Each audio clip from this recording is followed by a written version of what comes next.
Seja bem-vindo ao canal Informação Cristã. Antes de continuar, deixe um like e inscreva-se no canal para continuar recebendo novos vídeos. Muito obrigado e que Deus te abençoe.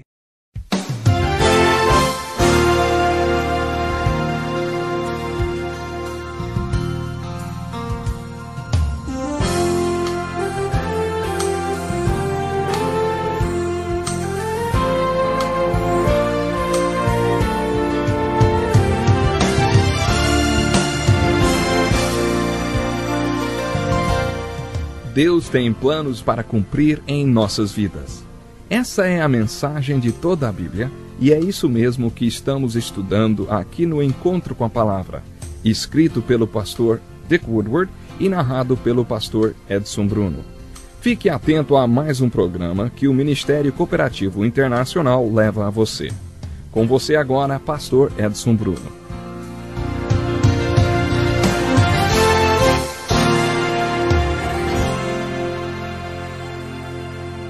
Olá, estamos aqui para mais um Encontro com a Palavra, e como é bom estarmos juntos. Bom, agora que terminamos o estudo do livro de Números, continuaremos estudando o Velho Testamento, examinando o livro de Deuteronômio. A palavra Deuteronômio significa reafirmação ou repetição da lei. À medida que estudarmos esse livro, veremos que ele é mais do que uma reafirmação da lei. É a repetição da lei com aplicação. A aplicação da lei é muito importante para a segunda geração do povo de Deus. No livro de Números vimos a mensagem impressionante da morte de uma geração inteira. A primeira do povo de Deus morreu no deserto porque não creu. No início do livro de Deuteronômio vemos que o povo de Deus estava pronto para atravessar o Jordão e entrar na terra de Canaã. Essa é a segunda geração do povo de Deus. Lembre-se que Deus tinha ordenado àquele povo no deserto que não tinha fé que invadisse Canaã. Deus tentou mostrar que ele os capacitaria para conquistar Canaã. Mas eles disseram: se nós invadirmos Canaã, nossos filhos se tornarão escravos daqueles povos. Isso entristeceu tanto ao Senhor que ele disse a Moisés no capítulo 14. Porque disseram que se eles invadissem Canaã, seus filhos seriam feitos escravos, serão os seus filhos que entrarão na terra e a conquistarão. Todos que disseram isso morrerão no deserto. Portanto, essa é a segunda geração do povo de Deus, os filhos daqueles que pereceram no deserto e que agora estavam prontos para atravessar o Jordão e invadir a terra de Canaã. O livro de Deuteronômio é o registro do grande sermão de Moisés para o povo antes de atravessarem o Jordão e invadirem Canaã. Eu vou parafrasear a introdução do livro para que vocês possam entender melhor. Nesse trecho são dadas algumas descrições do livro que ajudarão você a entender sobre o que o livro trata. O texto diz: esse livro registra o discurso de Moisés ao povo de Israel, quando eles acamparam no vale de Arabá, no deserto de Moabe, a leste do rio Jordão. O discurso foi feito no dia 15 de fevereiro, 40 anos depois que o povo deixou o Monte Horebe. Devemos considerar que seriam necessários apenas 11 dias para caminhar do Monte Horebe até Cades Barneia, indo pelo caminho da montanha de Seir. O texto relembra que o povo estava marchando no deserto por 40 anos. Lembre-se que eles marchavam de maneira bem específica, em formação militar. Durante a marcha no deserto, algumas tribos localizavam-se ao norte do tabernáculo, outras ao sul, outras a leste e a oeste. É importante lembrar que a caminhada que fizeram iniciou-se em Gósen, quando deixaram o Egito, passando pelo Monte Sinai, pelo caminho de Cades Barneia, em razão dos filisteus naquela época ocuparem aquele território. Eles tinham andado em círculos por 40 anos. Finalmente acamparam a leste do rio Jordão e antes de o atravessarem e invadirem a terra de Canaã, Moisés pronunciou os importantes sermões registrados no livro de Deuteronômio. O livro de Deuteronômio, portanto, é mais do que uma repetição ou reafirmação da lei. Ele realmente é uma repetição e uma reafirmação da lei, porque é necessário reafirmar a lei. Os filhos deles tinham que ouvir a lei. Antes de invadirem a terra de Canaã, Moisés queria ter certeza, mesmo que fosse a última coisa que fizesse por aquele povo antes de morrer, que eles ouviriam a palavra de Deus que tinha entregue no Monte Sinai. Existe uma alegoria da salvação que permeia os 5 primeiros livros da Bíblia. Gênesis nos dá o início da nossa salvação e o Êxodo é uma linda ilustração da nossa salvação, da libertação da escravidão. Como já dissemos antes, a palavra libertação e salvação no Velho Testamento possuem o mesmo significado. O livro de Números é um registro impressionante de como eles deixaram a escravidão do Egito e não invadiram a terra de Canaã. Isso é o que eles poderiam e deveriam ter feito. Nós já dissemos isso várias vezes, é uma alegoria à nossa libertação do pecado e suposta entrada na vida cristã abundante.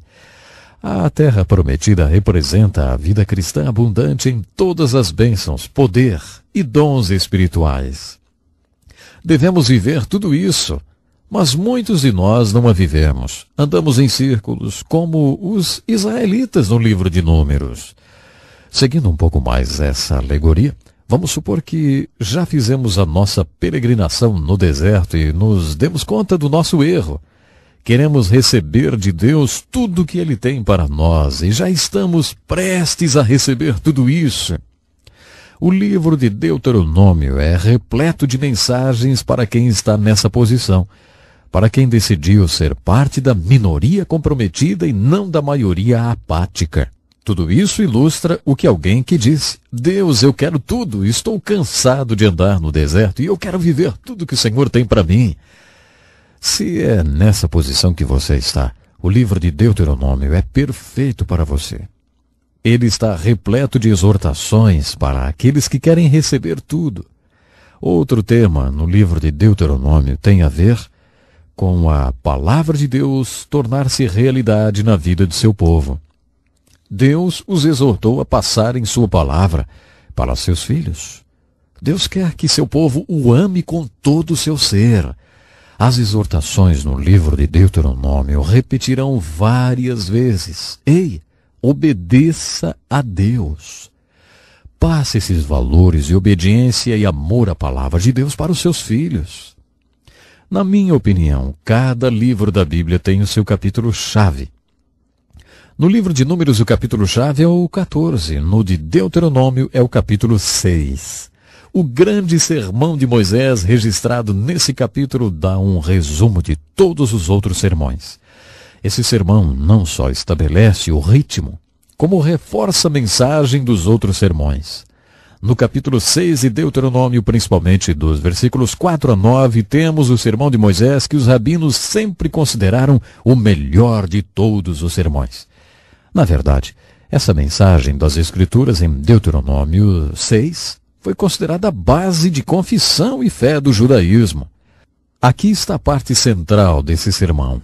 Ouve, ó Israel, o Senhor nosso Deus é o único Senhor. Amarás o Senhor teu Deus de todo o teu coração, de toda a tua alma e de toda a tua força.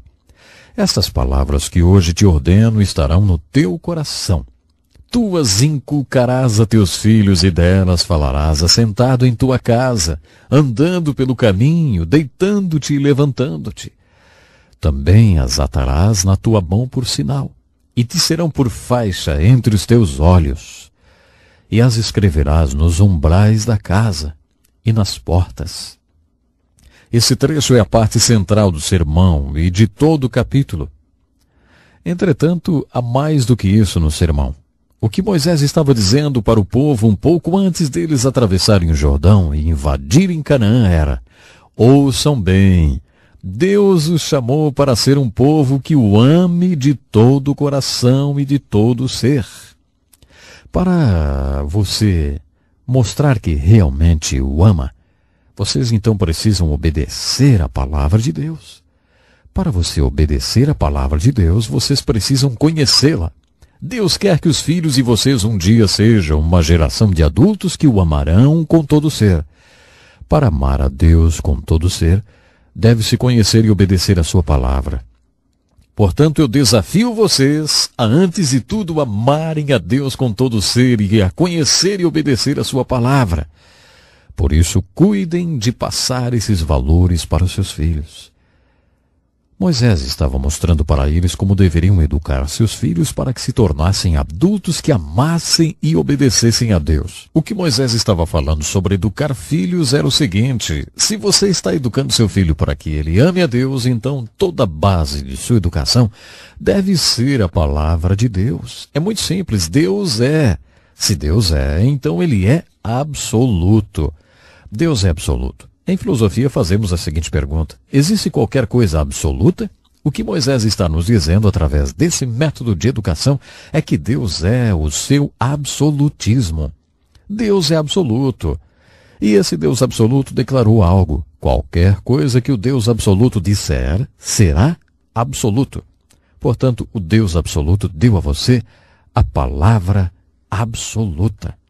Existem certas questões como moral absoluta que você deverá ensinar aos seus filhos. O pensamento de Moisés é o seguinte: há um Deus absoluto e uma palavra absoluta, e, portanto, existe um caminho absoluto pelo qual seus filhos devem seguir. Participei de um seminário no qual várias autoridades da área de delinquência juvenil estavam dando palestras. A frase que abriu o debate foi: primeiramente, vamos ser objetivos. Não há absolutismos. Levantei a mão e disse: doutor, acabei de conversar com uma garota de 14 anos que está absolutamente grávida. Como você pode dizer a um adolescente que não há absolutismos? As consequências são absolutas. Elas são absolutamente boas ou absolutamente ruins. As escolhas absolutas devem ser parte da educação. Esse método de educação exposto por Moisés envolve absolutismos. Ele disse: Deus é absoluto. Sua palavra é absoluta. Há um caminho absoluto pelo qual seu filho deve seguir. Certa vez ouvi um psicólogo cristão fazer a seguinte pergunta a 600 mães e donas de casa: quantas vezes você precisa falar alguma coisa para seu filho até que ele perceba que você está realmente falando sério? A resposta foi uma média de 3 a 5 vezes.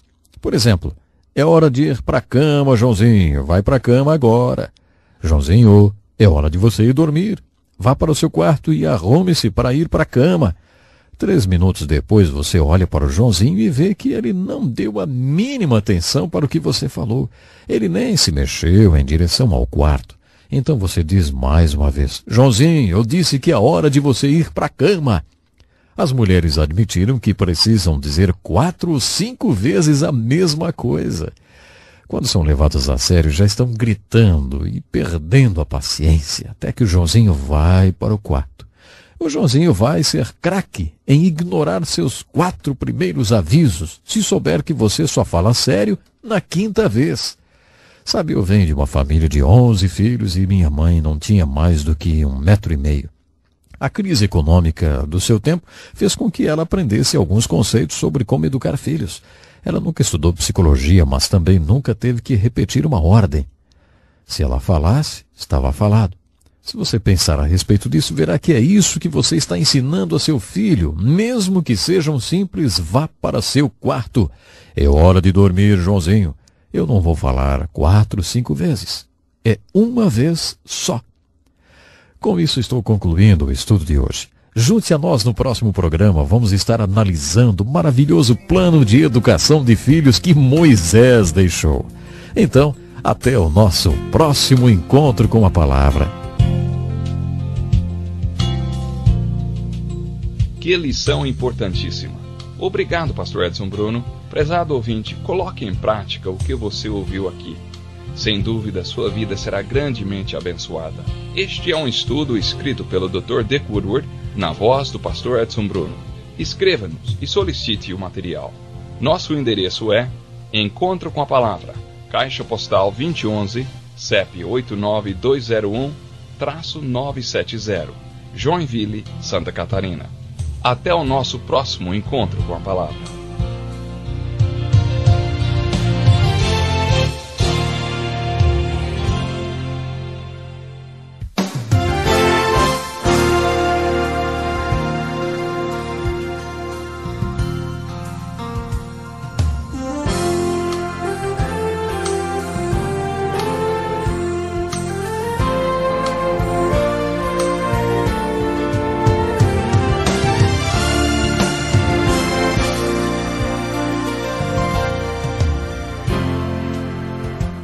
Talvez você tenha feito constantemente estas perguntas.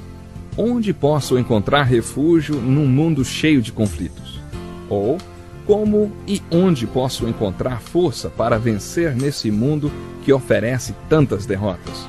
Acompanhe agora com o pastor Edson Bruno mais um programa Encontro com a Palavra.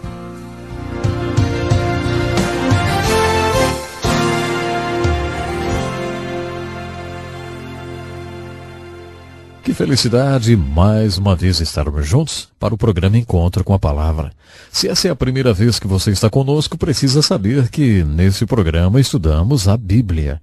O nosso objetivo é dar uma visão geral e fazer uma introdução ao estudo de toda a Bíblia. Nosso estudo nos trouxe até o livro de Deuteronômio, onde descobrimos uma inspirada filosofia de educação espiritual para os nossos filhos, dada por Moisés. O método educacional de Moisés está baseado na revelação da Palavra de Deus. A revelação da Palavra de Deus é o primeiro fundamento da educação cristã. Sabe, eu fico impressionado com o conteúdo do estatuto de algumas universidades dos Estados Unidos. Nesses estatutos, seus fundadores expressaram o objetivo da universidade quando foi fundada. Sabe o que dizem os estatutos de algumas das universidades mais antigas? Os pais que formularam esses estatutos queriam que seus filhos conhecessem a Deus. Deus é a fonte de todas as coisas. Ele é o poder que está por trás de tudo. Ele é o ser mais importante do mundo. Portanto, quero que meu filho conheça Deus. Quero que meu filho saiba ler. Quero que meu filho tenha condições de estudar a palavra de Deus para que ele conheça a Deus. Esse é um dos parágrafos do Estatuto das Universidades mais antigas dos Estados Unidos. É muito triste constatar que essas universidades não ensinam mais a palavra de Deus ou nada que seja absoluto. No entanto, os parágrafos continuam a fazer parte dos estatutos destas universidades. O fundamento do método educacional descrito por Moisés é a palavra de Deus revelada, uma palavra absoluta de um Deus absoluto. O segundo fundamento sobre o qual esse método educacional está baseado é a responsabilidade. Quem tem a responsabilidade pela educação das crianças? Algumas pessoas dizem que é o Estado. Quando eu era criança, se eu faltasse na escola, o coordenador da escola ia atrás de mim. Por isso, naquela época, eu achava que o Estado que contratava o coordenador tinha a obrigação de me fazer ir à escola. Por se tratar de escola pública, às vezes as pessoas têm a impressão de que educar filhos é responsabilidade do Estado. Algumas pessoas um pouco mais maduras chegam a dizer, não, a responsabilidade é da igreja. A igreja tem a responsabilidade de educar os meus filhos. Eu os levo à escola dominical todos os domingos e os deixo lá por 30 minutos. É responsabilidade da igreja ensinar meus filhos a amarem a Deus e amar e obedecer a palavra de Deus. Isso é assunto deles. Olha, isso é ridículo. Se você considerar o fato de que um ano possui 8.760 horas, se não faltar nem um domingo, seu filho passará 26 horas na escola dominical. Você acha que do total de 8.760 horas, 26 horas farão muita diferença? Há aqueles que dizem, eu coloquei o meu filho numa escola evangélica, ele passará 1.080 horas lá. Está vendo? É responsabilidade da escola evangélica educar meu filho.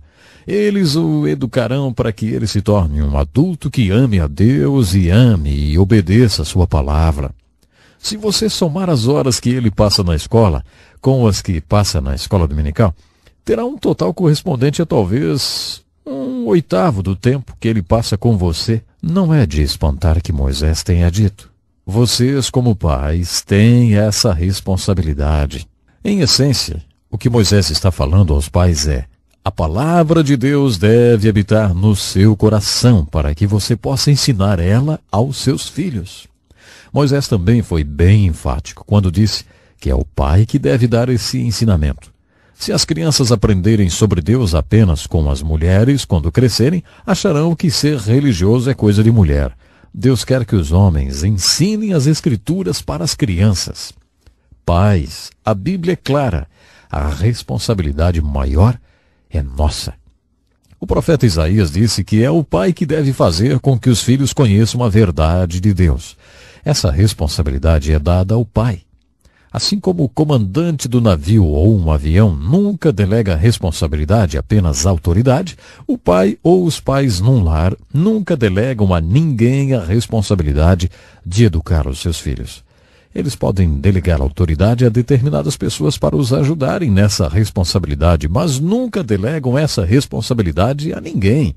O comandante de um avião delega autoridade ao oficial de suprimentos para cuidar dos suprimentos e delega autoridade a outros para que tudo corra muito bem. Mas se der alguma coisa errada numa dessas áreas, quem responderá ao conselho investigador será o comandante, porque ele nunca delega sua responsabilidade a ninguém, apenas a sua autoridade. Da mesma forma, os pais podem delegar autoridade à escola pública ou particular para ajudá-los na educação dos seus filhos, mas jamais poderão delegar essa responsabilidade a ninguém, porque, de acordo com Moisés, Deus a delegou aos pais. O terceiro fundamento do método de educação é o relacionamento. Moisés pregou sobre quando o pai deve ensinar o caminho de Deus ao seu filho. Tu as inculcarás a teus filhos, e delas falarás assentado em tua casa, andando pelo caminho, deitando-te e levantando-te. Sempre que converso sobre isso com os pais, eles dizem: olha, isso foge da minha realidade, porque nunca estou lá quando ele vai para a cama e nem quando se levanta. Não me sento à mesa e nem saio com ele. Eu sempre respondo: você não entendeu. Está fazendo o que muita gente faz. Está interpretando sua cultura e as escrituras na ordem inversa. Muitas pessoas interpretam à luz de sua cultura. A minha cultura diz que eu saia antes que eles, levante e chego em casa depois que eles já foram para a cama até. E eu nunca me sento à mesa e nem saio com eles. A palavra de Deus deve interpretar a sua cultura. Não é a sua cultura que deve interpretar a palavra de Deus. A palavra de Deus está dizendo: você deve manter um relacionamento com seus filhos. Para isso, você tem que investir tempo junto com seus filhos. Geralmente, quando um jovem torna-se adulto, pai e filho vivem o que costumam chamar de conflito de gerações.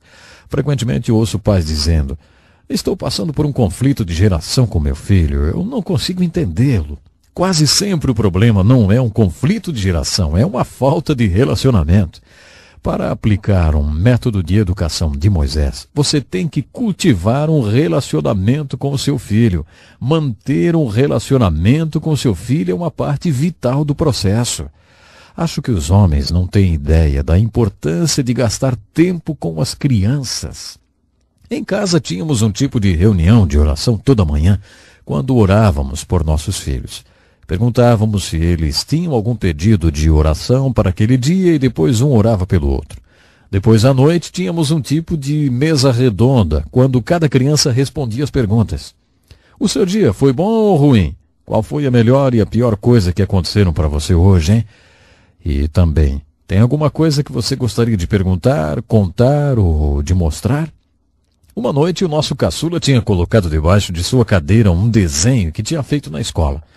Minha mulher é professora e tinha me dito para nunca perguntar o que é isso, e sim dizer: me fale sobre esse desenho.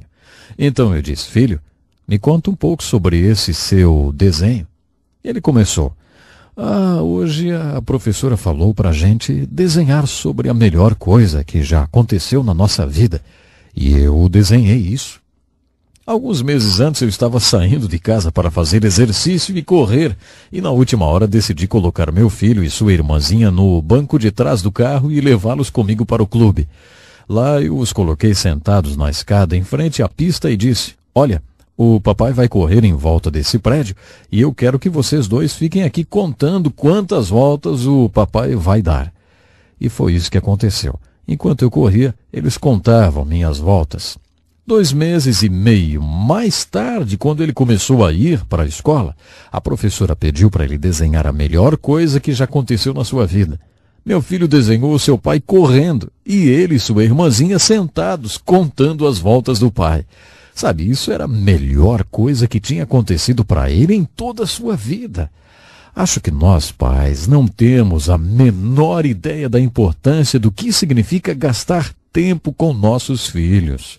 Se você entender esse método de educação que Moisés está definindo para nós, verá que relacionamento é uma das bases fundamentais desse processo.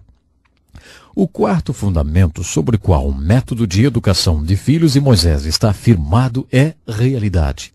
Observe que Moisés está exortando para que a palavra habite no seu coração, para que você ame a Deus de todo o seu coração e depois ensine diligentemente essa palavra aos seus filhos. Não confunda as coisas. Nós não comunicamos nem transmitimos nossos valores aos nossos filhos através de sermões. O que transmite a eles é aquilo que realmente é importante para nós. Jesus disse: onde estiver o vosso tesouro, aí estará também o seu coração. Em linguagem simples, isso significa que se você me mostrar onde e como gastou dinheiro nos últimos 5 anos, como gastou o seu tempo, dinheiro e energia, estará me mostrando quais são seus valores e onde está o seu coração. É assim que ensinamos nossos filhos. Não com os sermões, mas os valores em si. Lembro-me de uma cena com meu filho, que sempre foi muito esforçado. Ele tinha apenas 1 ano e meio e certa manhã, enquanto eu me barbeava, ele aproximou-se e me estendeu o meu chapéu. Ele sabia que eu estava sempre apressado e por isso foi adiantando as coisas para mim. Anos mais tarde, quando ele estava com o horário de escola e outras atividades muito apertado e começou a sofrer de enxaquecas constantes, minha mulher então pediu que eu falasse para ele diminuir o seu ritmo. Então, um dia, enquanto estávamos fazendo o Cooper juntos, toquei no assunto. Eu comecei: filho, você está com seu horário bem corrido, não? Ele respondeu: aprendi com você. Faz 20 anos que vejo você acordar às 5 da manhã e logo sair para trabalhar. Você viu o que aconteceu? Os meus sermões sobre valores não tiveram o menor efeito. Foram as minhas atitudes que transmitiram os meus valores reais para o meu filho. Conheço um pastor amigo que estava com seu filho mais velho e começaram a falar de homens que conheceram. Toda vez que ele citava um deles, dizia: ele é muito importante, faz isso, isso e isso. O pastor não comentava nada. Depois de falar de mais de uns 10 amigos nossos, ele falou ao seu pai: mas eu não conheço ninguém que faça nada tão importante quanto o que você faz, meu pai. Creio que Deus quer que eu use a minha vida fazendo o que você faz, pai. Ele estudou no seminário, formou-se e hoje é pastor. Você está vendo? Transmitimos aos nossos filhos não aquilo que falamos sobre valores em nossos sermões, mas nossos valores de fato. Veja então que o fundamento sobre o qual a educação dos filhos está sustentada envolve revelação da palavra de Deus, responsabilidade, relacionamento e realidade. A minha oração é que Deus possa lhe ajudar de uma forma especial a educar também os seus filhos. Até o nosso próximo programa. Que lição importantíssima. Obrigado, pastor Edson Bruno. Prezado ouvinte, coloque em prática o que você ouviu aqui. Sem dúvida, sua vida será grandemente abençoada. Este é um estudo escrito pelo Dr. Dick Woodward, na voz do pastor Edson Bruno. Escreva-nos e solicite o material. Nosso endereço é Encontro com a Palavra, Caixa Postal 2011, CEP 89201-970, Joinville, Santa Catarina. Até o nosso próximo encontro com a Palavra.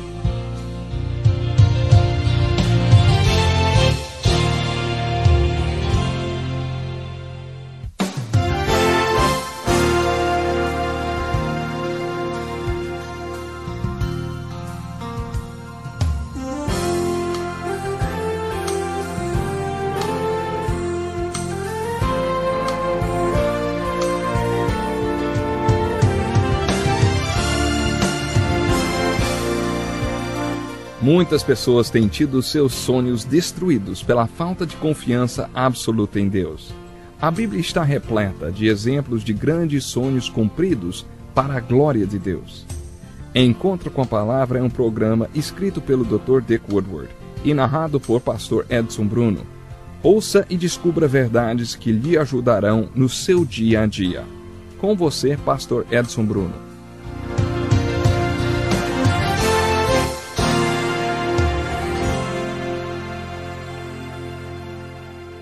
Olá, muito bem-vindo a mais um programa Encontro com a Palavra. Que alegria poder estar mais uma vez com você.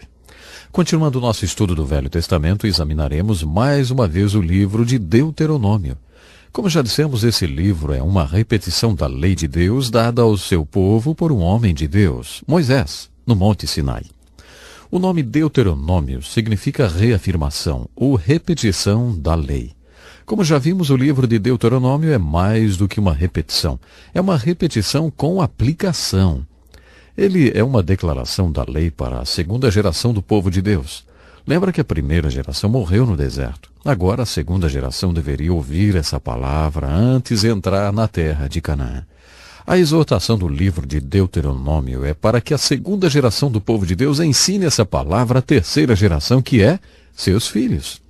Antes de recomeçar o estudo de Deuteronômio, deixe-me recordar as verdades encontradas alegoricamente que encontramos nos 5 primeiros livros da Bíblia. No livro de Gênesis vemos a origem da nossa salvação, a grande fonte da nossa salvação, que é o próprio Deus. Nesse livro encontramos a fonte da nossa salvação no caráter de Deus e a fonte dos nossos pecados no caráter do homem. Isso mesmo, em nós mesmos. No livro de Êxodo está representada a nossa salvação através da libertação dos filhos de Israel da terra do Egito. Essa é a figura da nossa libertação do pecado. Eles deveriam ter saído do Egito atravessando o deserto, o que levaria apenas 11 dias até chegar na terra prometida em Canaã, a terra que Deus tinha preparado para eles, a terra que é chamada de Terra Prometida. A impressionante mensagem do livro de Números é que o povo não fez isso. Eles andaram em círculos durante 40 anos. Uma geração inteira morreu no deserto, andando em círculos da falta de fé. Essa é a alegoria da salvação de muita gente. Depois de terem sido libertas do pecado, muitas pessoas, ao invés de entrarem na terra prometida da vida e das bênçãos cristãs, andam em círculos por falta de fé. O livro de Números apresenta essa alegoria da salvação com a qual muitos cristãos se identificam. O livro de Levítico nos mostrou que fomos libertos com um propósito. Fomos salvos para um propósito, e esse propósito é conhecer e adorar a Deus. O livro de Levítico revela a nós que foram libertos do Egito, ou salvos do pecado, como conhecer e adorar a Deus que nos salvou. Como dissemos na primeira parte do estudo de Deuteronômio, esse livro, na verdade, é um livro de sermões. O texto de abertura do livro, parafraseado na Bíblia, na linguagem de hoje, tem as características de um sermão. Prefiro pensar que esse livro é uma coletânea de sermões feitos por Moisés ao povo de Deus. Eles estavam acampados a leste do Rio Jordão, prontos para invadir a terra de Canaã. O livro de Deuteronômio é um livro de grandes exortações e sermões que desafiaram o povo quando ele estava pronto para invadir Canaã e cumprir o propósito da salvação. Mais uma vez, podemos aplicar em nossa vida a alegoria da salvação do livro de Deuteronômio.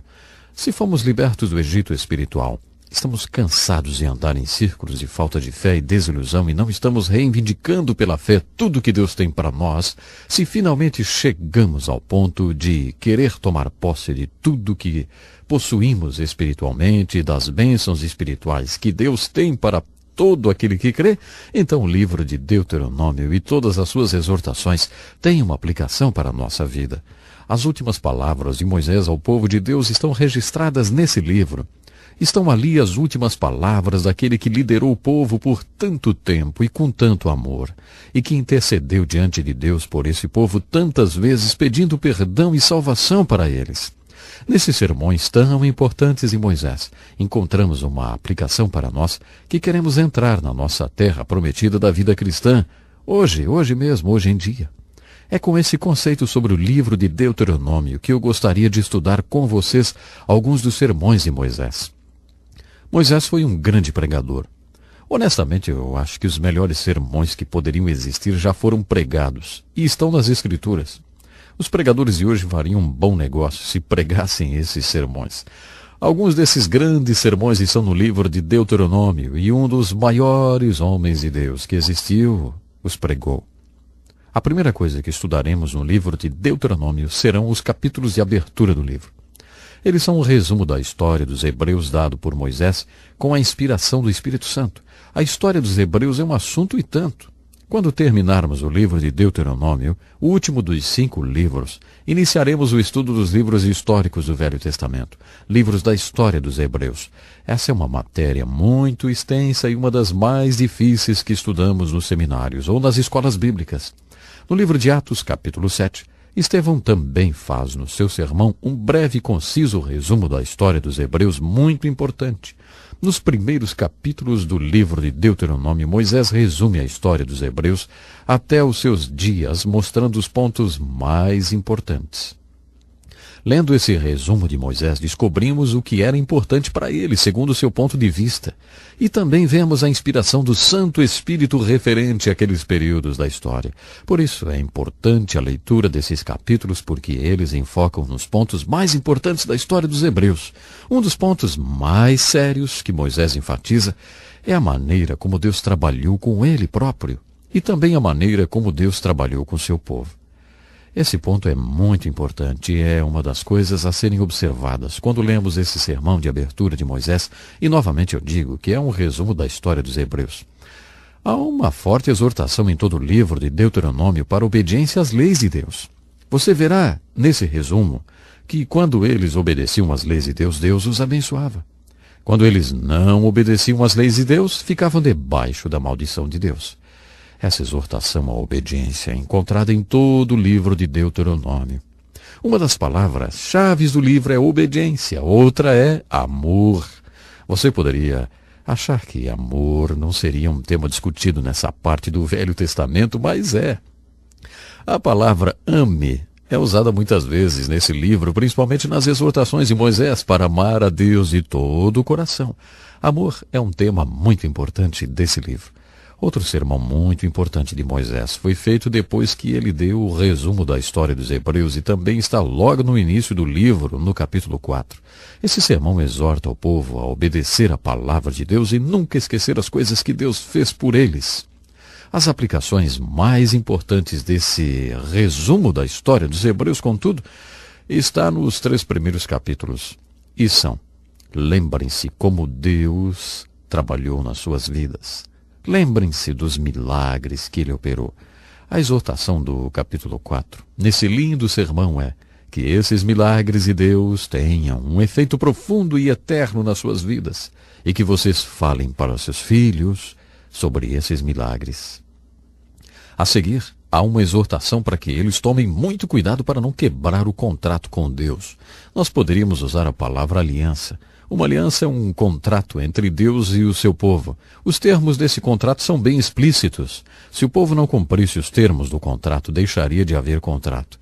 Deus não teria que abençoá-los se eles não fossem obedientes. Isso, portanto, é uma importante advertência. Nunca quebre o seu contrato com Deus. Poderíamos dizer isso da seguinte maneira: esse é o seu pensamento maravilhoso do dia. Jeová é Deus tanto no céu como na terra, e não há Deus senão Ele. Você deve obedecer às suas leis. Eu gosto desse. Esse é o seu pensamento maravilhoso do dia.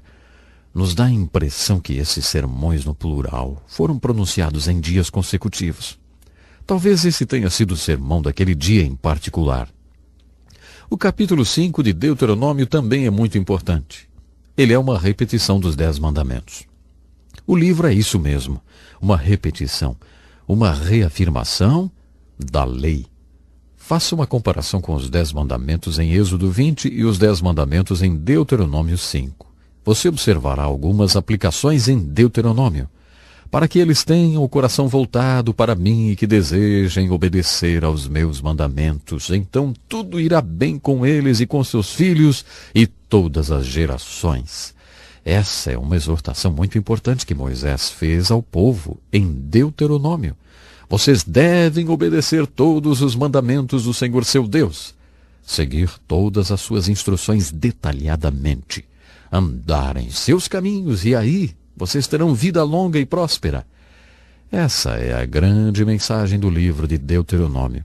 Você deve andar em todo o caminho do Senhor e fazer tudo de acordo com a vontade de Deus para a sua vida. Essa é a chave para as bênçãos de Deus, a obediência. O capítulo 6 é considerado pelos judeus como uma confissão básica de fé. É o sermão mais importante de Moisés. Bom, em Deuteronômio, esse sermão é chamado de Shema pelos rabinos hebreus. Shema em hebraico quer dizer ouvir. E é assim que eles denominam esse importante sermão de Moisés. Essa importante exortação inicia-se com as palavras: ouve, ó Israel. Ele é considerado pelos rabinos como o sermão mais importante que Moisés escreveu. Observamos que o propósito de Moisés era exortar a segunda geração do povo de Deus e passar para a terceira e para seus filhos os valores da palavra de Deus. Isto está bem explícito. Vimos isso em detalhes em nosso estudo anterior. Descobrimos nesse sermão de Moisés a base para a educação cristã dos nossos filhos. Ele constitui-se em um método de educação baseado na revelação, na palavra de Deus. Vimos isso no estudo anterior também. Esse método está baseado no fato de que a responsabilidade pela educação dos filhos foi dada por Deus aos pais e também está baseado no fato de que, para ensiná-los, os pais devem ter um relacionamento com seus filhos. Não há como aplicar o sermão de Moisés na criação dos seus filhos para que eles sejam adultos que amem a Deus e obedeçam a sua palavra sem que você tenha um relacionamento com eles. Moisés deixou isso bem claro. Tu as inculcarás a teus filhos, e delas falarás assentado em tua casa, andando pelo teu caminho, deitando-te e levantando-te. Moisés estava se referindo à palavra de Deus. Tu as inculcarás a teus filhos. Ele está falando aos pais. Também dissemos em nosso estudo anterior que se uma criança for criada sempre ouvindo sobre religião através de uma mulher, ela se tornará um adulto que acha que religião é coisa de mulher e de criança. Sempre que ouviu sobre esse assunto foi de uma mulher. O pai nunca conversou sobre isso com essa criança. Sabe, isso não pode ser assim. Talvez a parte mais importante desse método educacional seja o quarto fundamento sobre o qual ele está firmado: realidade. O que os filhos mais precisam é de um exemplo. Você precisa dar exemplo. O propósito desse método educacional é produzir adultos que vão amar a Deus e obedecer a Deus para sempre. Você jamais produzirá adultos desse tipo em sua casa se você não for para seus filhos um exemplo daquilo que você ensina. O exemplo, não esqueça, é uma grande mensagem. Isso é um ponto muito importante do método de educação. Que pena, o nosso tempo hoje já se foi, mas eu quero lhe fazer um convite. Junte-se a nós no próximo encontro, quando mergulharemos nos maiores sermões já pregados por um dos maiores homens de Deus que já existiu. Estamos nos referindo a Moisés. Não perca então, no próximo programa. Até lá. Que lição importantíssima. Obrigado, pastor Edson Bruno. Prezado ouvinte, coloque em prática o que você ouviu aqui. Sem dúvida, sua vida será grandemente abençoada. Este é um estudo escrito pelo Dr. Dick Woodward, na voz do pastor Edson Bruno. Escreva-nos e solicite o material. Nosso endereço é Encontro com a Palavra, Caixa Postal 2011, CEP 89201-970, Joinville, Santa Catarina. Até o nosso próximo Encontro com a Palavra.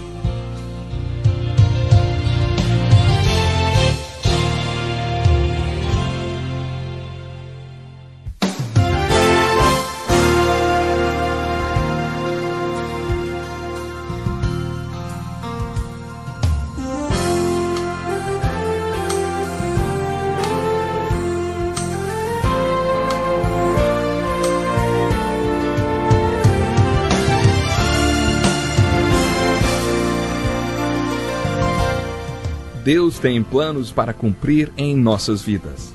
Essa é a mensagem de toda a Bíblia, e é isso mesmo que estamos estudando aqui no Encontro com a Palavra, escrito pelo pastor Dick Woodward e narrado pelo pastor Edson Bruno.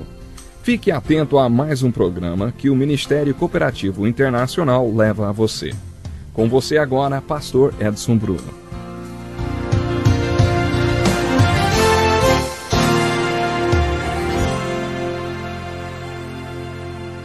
Muito obrigado, Darrell. Aqui estamos nós para mais um encontro com a palavra. Pegue sua Bíblia e junte-se a nós.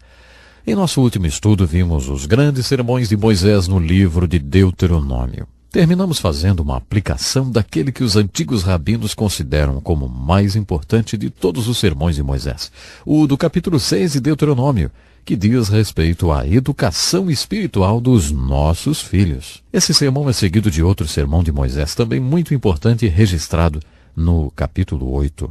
Todos esses textos são os grandes sermões que Moisés estava pregando. Repetindo esses sermões, falam sobre a palavra de Deus e a importância de obedecê-la. Há ainda outra revelação nesse texto. Refere-se ao sermão do capítulo 8, versículos 1 a 14, sobre a palavra de Deus e sobre como nós a aprendemos. Tereis muito cuidado em cumprir todos os mandamentos que hoje vos ordeno. Essa frase será repetida várias vezes nesse livro. Observe a exortação feita em relação à palavra de Deus. Lembrar-te-ás de todo o caminho pelo qual o Senhor teu Deus te guiou no deserto esses 40 anos para te humilhar e te provar, para saber o que estava acontecendo no teu coração, se guardarias ou não os seus mandamentos. Ele te afligiu e te deixou ter fome, depois se sustentou com o maná, que não conhecias, e que os teus pais também não conheceram, para te dar a entender que não só de pão vive o homem, mas de tudo que sai da boca do Senhor. O texto continua dizendo outras coisas. Guarda-te de não te esqueceres do Senhor teu Deus, não cumprindo os seus mandamentos, os seus juízos e os seus estatutos que hoje te ordeno, para não suceder que depois de teres comido e estares farto, te teres edificado boas casas e habitado nelas, depois de se multiplicarem as tuas vacas e as tuas ovelhas, e aumentar a prata e o ouro e tudo quanto tens, se ensoberbeça o teu coração e te esqueças do Senhor teu Deus que te tirou da terra do Egito, da casa da servidão. Sabe, o sermão do capítulo 8 de Deuteronômio, dos versículos 1 ao 14, diz, em primeiro lugar, qual é o propósito da palavra de Deus? Deus nos deu e nos dá a sua palavra porque Ele quer que saibamos como viver. Deus não é um tipo sádico que fica sentado em seu trono criando regras para fazer infelizes. Toda palavra e toda a lei de Deus nasceram do seu amor pelo homem e do seu interesse em nos ver bem. É isso que estava no coração de Deus quando Ele nos deu a palavra. Deus sabe o que é a vida. Ele a criou e sabe como podemos vivê-la plenamente. Jesus disse, eu vim para que tenham vida e a tenham em abundância, tenham muita vida. Como você consegue essa vida abundante? Ora, se você não quer mais ser enganado, nem perder mais nenhuma bênção, as Escrituras dizem que você deve se aproximar da palavra de Deus e obedecer cada palavra que Ele ordenou. Então você conhecerá a verdadeira vida. Isso significa que a palavra de Deus tem a ver com vida. Se você quiser entender a palavra de Deus, poderá estudá-la de várias maneiras. A primeira maneira de estudar a palavra de Deus é fazer o que você está fazendo agora. Você também pode ir para uma escola bíblica ou para um seminário e, inclusive, se formar nessa área. Você estudará a palavra de Deus. Mas, de acordo com a revelação de Deuteronômio capítulo 8, essa não é a única maneira de se estudar a palavra de Deus. Na verdade, essa não é a maneira mais adequada. Se a palavra de Deus tem a ver com vida, então outra maneira de estudá-la é estudando a vida. Creio que a palavra de Deus nos dá a compreensão da vida e que a vida nos dá a compreensão da palavra de Deus. Portanto, quanto mais você conhecer a palavra de Deus, mais conhecerá a vida. E quanto mais você conhecer a vida, mais conhecerá a palavra de Deus. Isso quer dizer que se você realmente quiser ter tudo e não perder nada e realmente aproveitar a sua vida, as Escrituras ensinam que você precisa chegar à palavra de Deus e obedecer os princípios de Deus. E você terá tudo de melhor de Deus para a sua vida. Aí você realmente estará vivendo. Outra observação muito importante que devemos fazer é em relação à exortação dada para tomarmos cuidado com o conforto. O apóstolo Paulo afirmou em suas cartas: sei passar necessidade e também sei ter abundância. Isso é um grande desafio. Você sabe passar por necessidades? Você sabe passar por aquelas tempestades da vida? Por aqueles momentos difíceis? Ei, você sabe como viver quando está passando necessidades? Paulo diz que sabia o segredo de viver contente, independentemente das circunstâncias. Mesmo acorrentado em uma masmorra em Roma, ele dizia que sabia passar por aquilo pela necessidade, mas ele também podia dizer, sei ter abundância. Às vezes acho que passar pela abundância é um desafio maior do que passar pela necessidade. É verdade. Uma vez o líder evangélico Charles Colson foi falar para 100 casais que trabalham com ele no ministério em prisões. Durante um retiro anual ele falou: "Orem por mim, porque estou começando a ter abundância no mundo espiritual. Estamos atingindo o ponto de abundância em nosso ministério. Somos elogiados e as pessoas estão começando a responder à visão que Deus nos deu. Agora, elas me aplaudem de pé." E ele continuou: "Sabe, da última vez eu não soube ter abundância e agora eu estou assustado. Temo não saber passar pela abundância. Orem por mim, para que Deus me conserve humilde e para que eu saiba passar pela abundância." Charles Colson foi sincero. Você nunca achou que ter abundância poderia ser um problema, não é? Bom, esse tema faz parte da exortação sobre a palavra de Deus. Moisés disse ao povo: "Como vocês aprenderam a palavra de Deus? Foi durante as dificuldades da provação, quando vocês estavam comendo o banquete de consequências resultantes da desobediência à palavra de Deus. Foi assim que vocês viram que a palavra de Deus é a chave para a vida. Agora," Moisés continuou, "quando as dificuldades acabarem, nunca se esqueçam do que vocês aprenderam quando estavam passando pela provação. Quando vocês estiverem em abundância, não se esqueçam que é tempo de vigiar. Aquele, pois, que pensa estar em pé, cuide, para que não caia." Kenneth Scott Latourette, historiador da igreja, fez uma observação interessante. Se a Igreja de Jesus Cristo fizer sua obra e evangelizar o mundo de hoje nesses tempos de prosperidade em que vivemos, será a primeira vez na história que isso acontecerá. O povo de Deus não faz sua obra quando está próspero ou vivendo bem. A tendência é que eles se tornem apáticos e apóstatas quando estão prósperos. Parece que o povo de Deus só faz a obra quando passa por dificuldades. A igreja nasceu no meio da hostilidade do Império Romano. Nos 3 primeiros séculos da igreja houve 3 grandes ondas de perseguição. Mas a igreja nunca foi tão fértil, nem tão forte e nem tão viva como naquele tempo de perseguição. Acho que precisamos nos lembrar disso e também do desafio que Moisés e Paulo lançaram de sabermos passar tanto pela abundância como pela necessidade. E quando você estiver passando pela abundância, não se esqueça de Deus. Observe quantas vezes os profetas e apóstolos disseram: "Lembre-se, lembre-se, nunca se esqueça de Deus quando tiver abundância." No livro de Deuteronômio, encontramos um sermão melhor que o outro. Depois desse sermão que acabamos de ver, segue-se outro sermão sobre a graça de Deus. Moisés disse ao povo: "Quando o Senhor fizer vocês entrarem na terra prometida e vocês tiverem conquistado o inimigo, quando o Senhor fizer isso por vocês, não digam para vocês mesmos que o Senhor fez isso porque vocês são bons. Não," Moisés continuou, "não é porque vocês são bons, mas é por causa da impiedade das outras nações que ele está fazendo isso. Não é porque vocês são um povo bom e justo. Vou dizer mais uma vez. Ele está fazendo isso por causa da impiedade dos outros povos e por causa da promessa que fez aos seus antes de Abraão, Isaque e Jacó. Vou dizer outra vez. E essa era a 4ª vez. Acho que ele queria ter certeza que o povo tinha entendido. Jeová, seu Deus, não está dando essa terra boa porque vocês são bons. Porque, na verdade, vocês não são bons. Vocês são um povo ímpio e teimoso. Vocês não acham sutil? É sutil a maneira como ele coloca isso. Nas Escrituras há um conceito muito bonito, o da graça de Deus. Graça de Deus significa um favor ou bênção de Deus, mesmo que se apresente na força e no poder de Deus. Não me importa de que forma a graça de Deus é apresentada, é o favor e a bênção de Deus que vem sobre nós. Não porque somos bons ou por causa do nosso mérito, ou por causa do que conquistamos. Jamais podemos nos esquecer disso.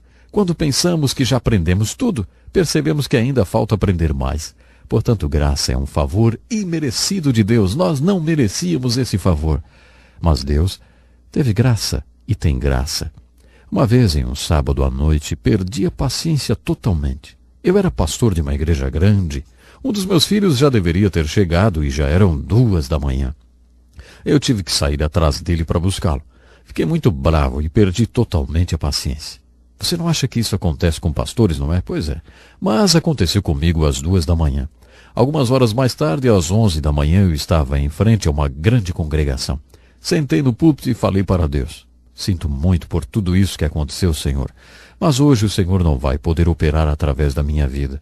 Hoje o Senhor não vai poder fazer nada comigo. Eu estraguei tudo e por isso o Senhor não vai operar. Bom, o texto bíblico daquela manhã foi especialmente importante para mim. Era o texto em que Jesus ensinou a parábola do fariseu e do publicano. Eu nunca tinha percebido que ele tinha ensinado a parábola para aqueles que se achavam justos. Nunca tinha observado isso antes. Enquanto eu li aquele texto de maneira responsiva com a igreja, foi como o Senhor estivesse me falando. Você confia em sua própria justiça. Por isso acha que na semana passada e na anterior eu podia operar, porque você tinha passado bem aqueles dias. Agora que você teve um dia ruim, perdeu a paciência e tal, acha que eu não posso trabalhar, não é? É, pastor, você não entende nada da minha graça. Era isso que Deus estava falando para mim. Então eu continuei e preguei do mesmo jeito. Eu quase não podia acreditar. A unção do Espírito Santo foi derramada poderosamente naquele dia. Talvez você ainda não tenha aprendido isso. Esse trecho diz, não é porque você é bom, mas porque Deus é bom. Ele ama e abençoa você. Ele é um Deus que possui graça. É isso que significa a palavra graça. E é essa a incrível exortação do capítulo 9 de Deuteronômio.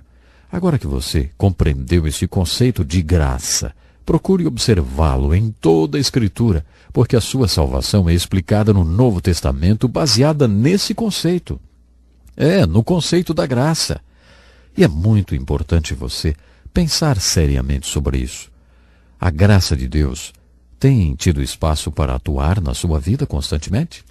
Bom, chegamos ao final do nosso programa. O tempo hoje já se foi.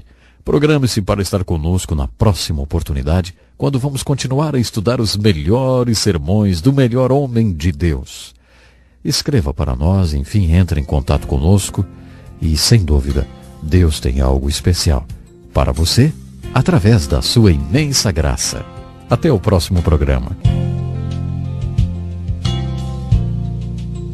Que lição importantíssima. Obrigado, pastor Edson Bruno. Prezado ouvinte, coloque em prática o que você ouviu aqui. Sem dúvida, sua vida será grandemente abençoada. Este é um estudo escrito pelo Dr. Dick Woodward, na voz do pastor Edson Bruno. Escreva-nos e solicite o material. Nosso endereço é Encontro com a Palavra, Caixa Postal 2011, CEP 89201-970, Joinville, Santa Catarina. Até o nosso próximo encontro com a Palavra.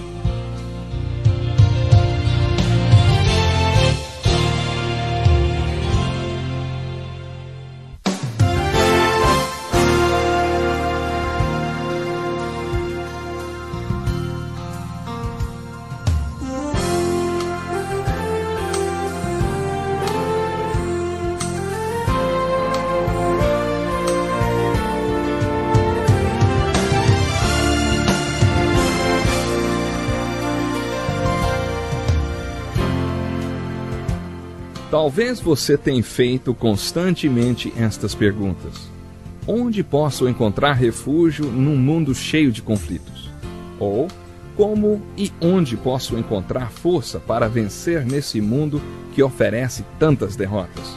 Acompanhe agora com o pastor Edson Bruno mais um programa Encontro com a Palavra.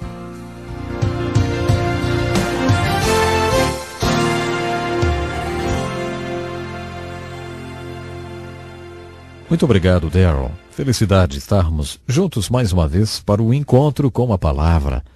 Continuando o nosso estudo do Velho Testamento, vamos analisar pela terceira vez o livro de Deuteronômio. Observamos que esse livro é uma coletânea de sermões que Moisés proferiu ao povo de Deus antes deles invadirem a terra de Canaã.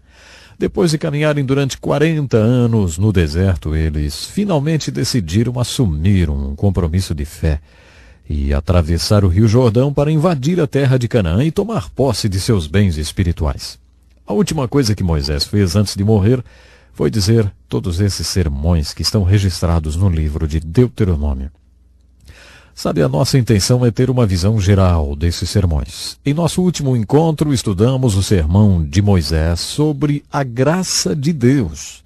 Isso está registrado nos 6 primeiros versículos do capítulo 9 de Deuteronômio. Esse sermão é seguido no capítulo 10 pelo sermão sobre a nossa resposta à graça de Deus. Isto é sempre enfatizado nas Escrituras. E agora, ó Israel, o que é que o Senhor teu Deus pede de ti, senão que temas ao Senhor teu Deus, que andes em todos os seus caminhos e o ames, e sirvas ao Senhor teu Deus de todo o teu coração e de toda a tua alma, para guardares os mandamentos do Senhor, os seus estatutos que hoje te ordeno para o teu bem?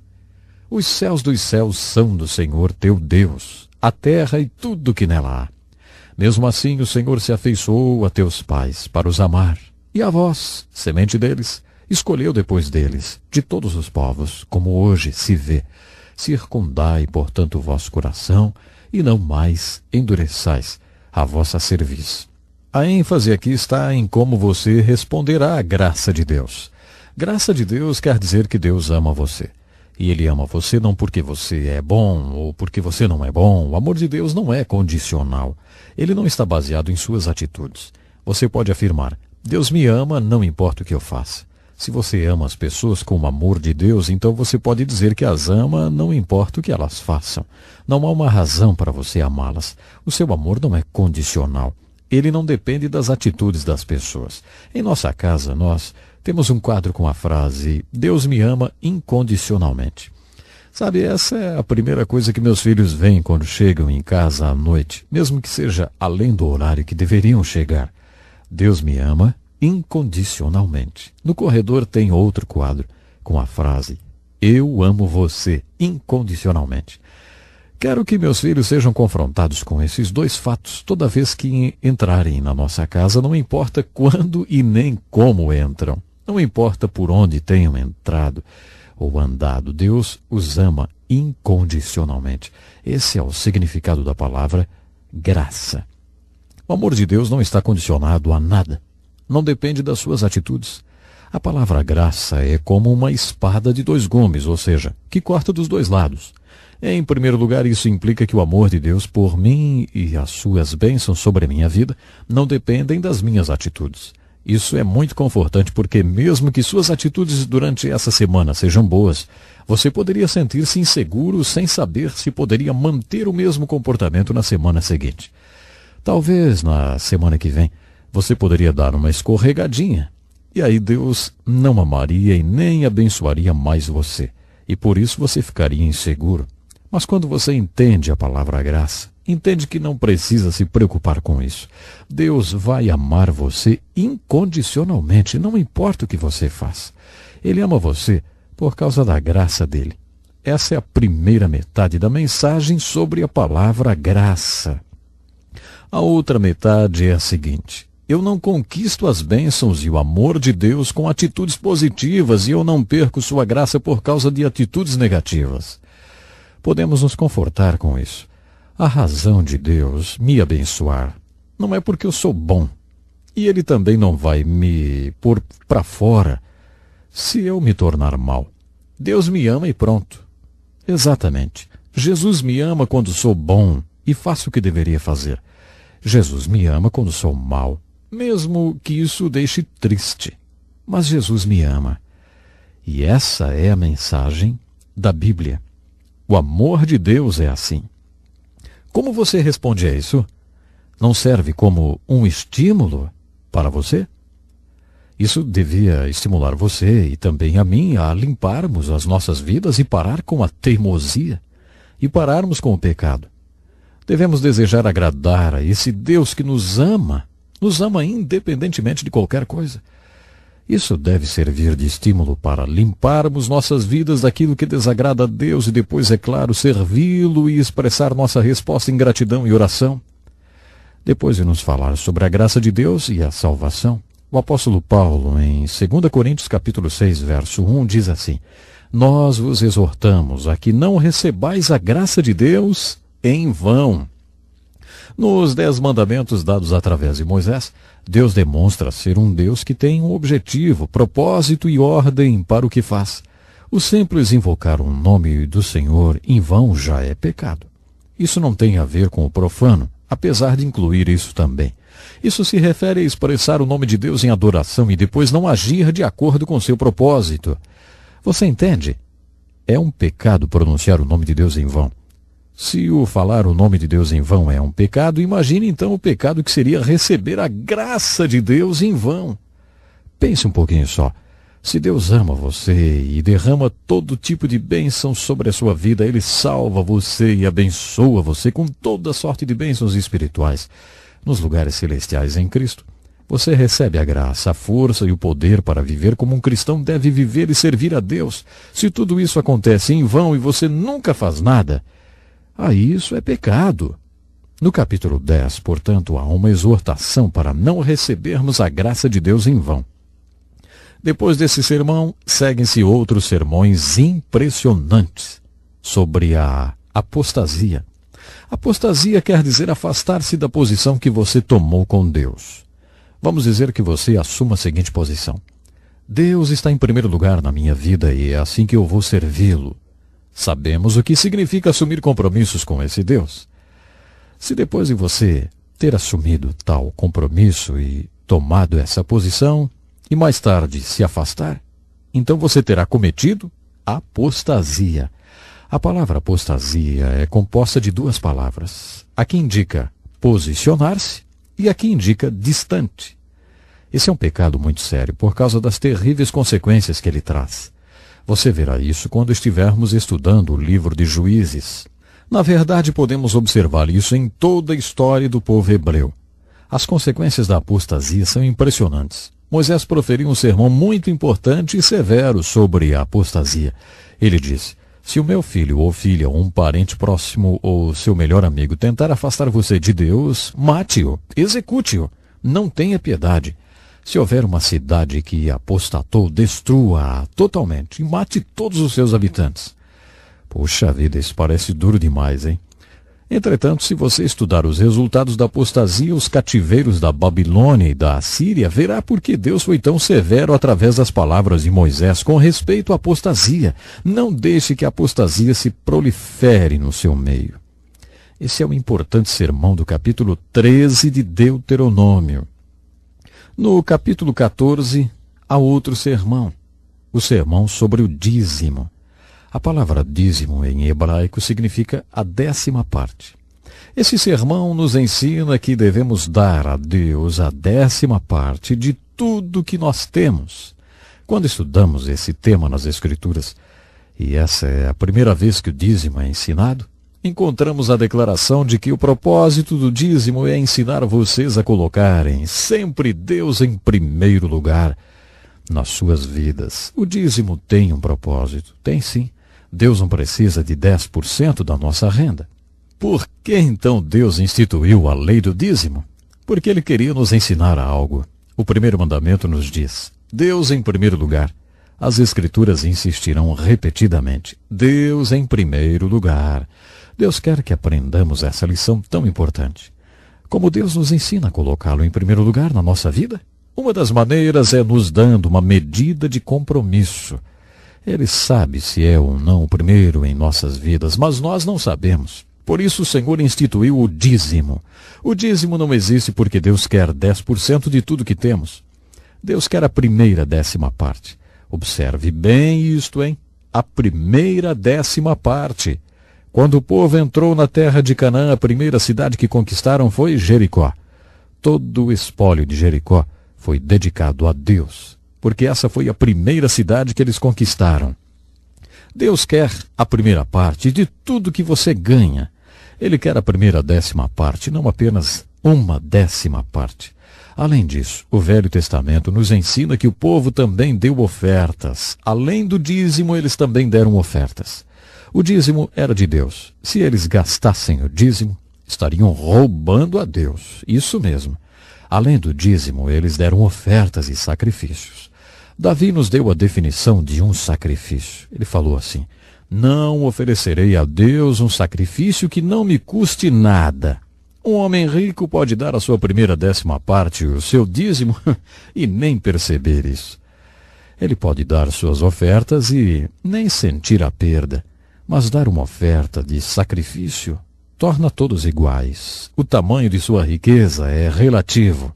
O sacrifício quer dizer que custou alguma coisa para você. O mesmo se aplica a todos que ofertam. Quanto você precisa dar para que isso doa em você? Até que custe alguma coisa? Se você for muito rico, talvez tenha que dar muito mais até que sua oferta seja chamada de sacrifício. Já percebeu? Talvez você dê o dízimo e também dê ofertas e nem sente isso, nem faz falta no seu bolso. Olha, isso não é sacrifício, hein?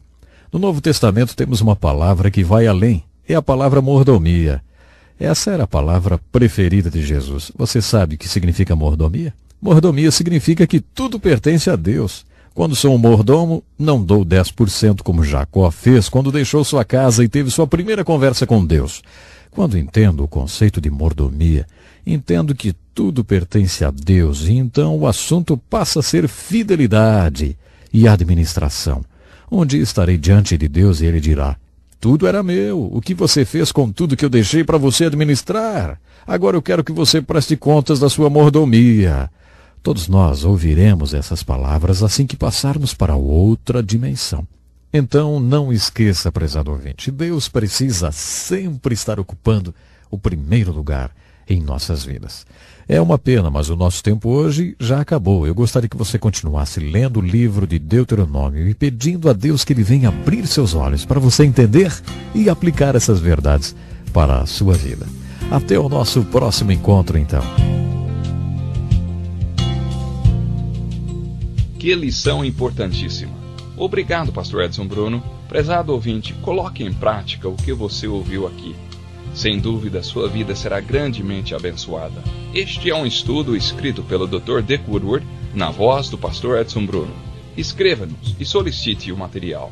Nosso endereço é Encontro com a Palavra, Caixa Postal 2011, CEP 89201-970, Joinville, Santa Catarina. Até o nosso próximo encontro com a Palavra.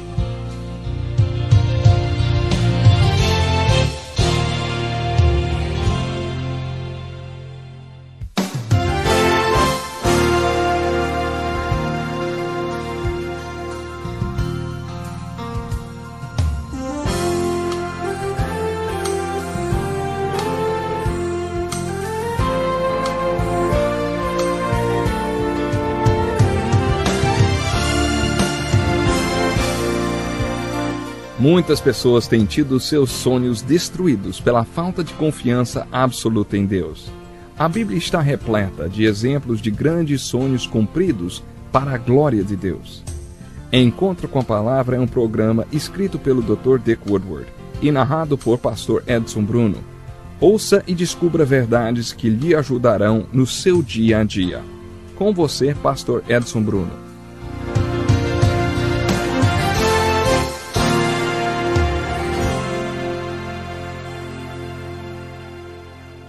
Que felicidade grandíssima estarmos mais uma vez juntos para o encontro com a Palavra. Por favor, agora pegue sua Bíblia e abra no seu 5º livro, o livro de Deuteronômio. Participe do encontro com a Palavra em mais um estudo da inspirada Santa Palavra de Deus, escrita para você e para mim. O livro de Deuteronômio é uma coleção de sermões pregados por Moisés. Já vimos juntos vários deles em nossos estudos anteriores e hoje estudaremos mais sobre os importantes sermões de Moisés. No capítulo 17 de Deuteronômio há uma profecia e uma norma de conduta para o povo de Deus. Moisés era um profeta e um profeta fazia duas coisas. Ele profetizava e pregava a palavra de Deus. Algumas vezes ele fazia essas duas coisas juntas. Na maioria das vezes ele não exercia o papel de profeta, fazendo previsões. Ele apenas pregava a palavra de Deus. Mas às vezes ele profetizava e pregava a palavra de Deus. No capítulo 17 ele fez as duas coisas. O povo ainda não tinha um rei. Ele só teria um rei 500 anos mais tarde. Mas Moisés anunciou para eles: quando vocês entrarem nessa terra, um dia decidirão que querem um rei. Eu não acredito que Deus quisesse que eles tivessem um rei. Mas Moisés previu isso. Vocês vão querer ter um rei e Deus dará um rei a vocês. Quando isso acontecer e vocês o tiverem coroado, e ele já estiver cumprindo o seu mandato, quero que vocês o façam reinar sobre essas leis que eu anunciarei agora. Quando ele for coroado e sentar-se no trono como rei, deverá copiar essas leis do livro que estará com os sacerdotes levitas. A cópia dessas leis deverá ser sua constante companheira. Ele deverá lê-la todos os dias da sua vida para que aprenda a respeitar o Senhor, seu Deus, obedecendo todos os seus mandamentos. Essa leitura constante da palavra de Deus o impedirá de sentir-se melhor do que seus co-cidadãos. Também o impedirá de se desviar o mínimo que seja das leis de Deus e assegurará que ele tenha um reinado bom e duradouro. Então seus filhos o sucederão no trono. O primeiro rei bom que Israel teve foi Davi. Nos Salmos, Davi nos deu a descrição de um homem abençoado por Deus.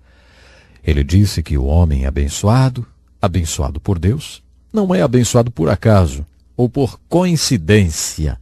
Suas bênçãos são um banquete de consequências.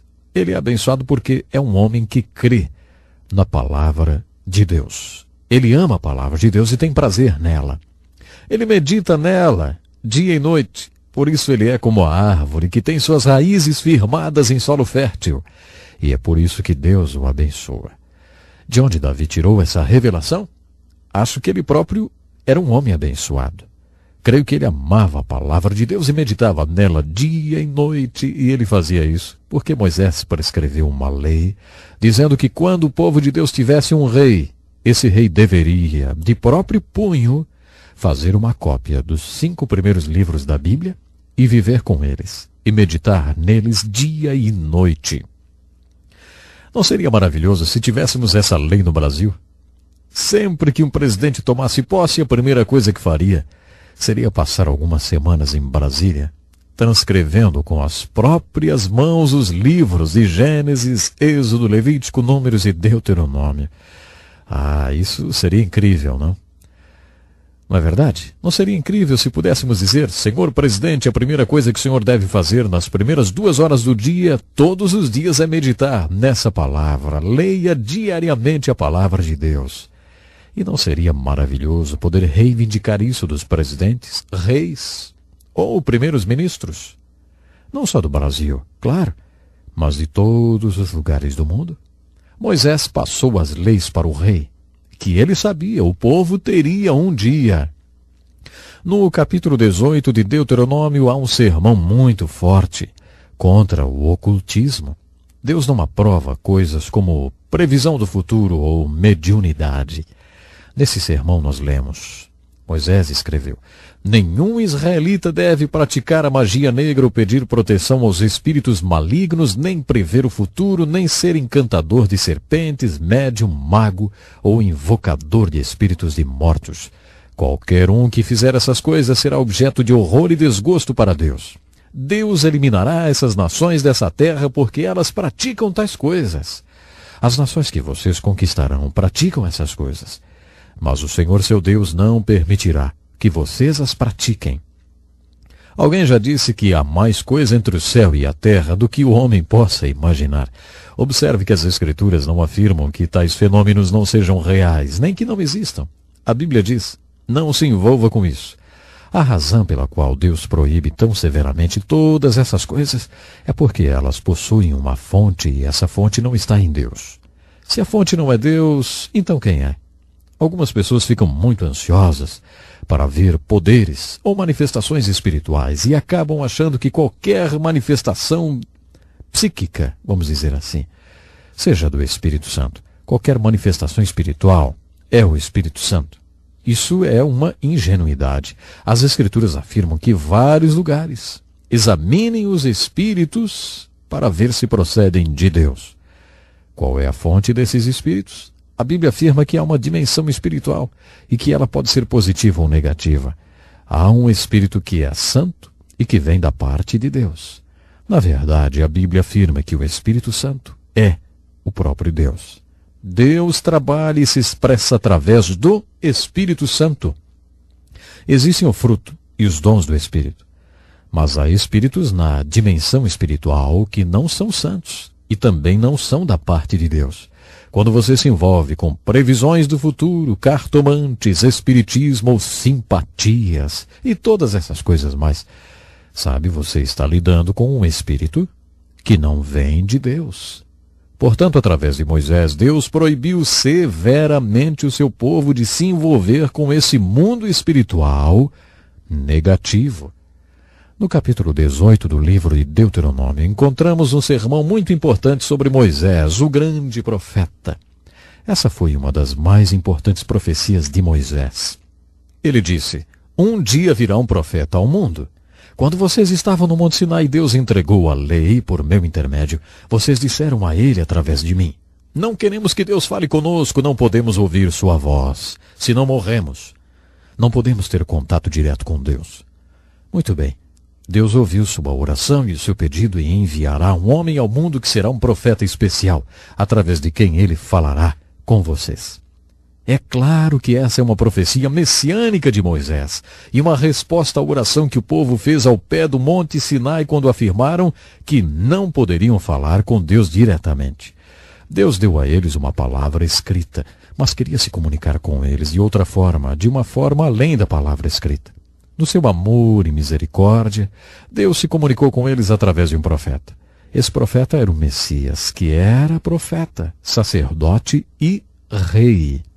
Observe que, quando João Batista foi examinado pelos líderes religiosos, eles lhe perguntavam: ei, você é que é o profeta?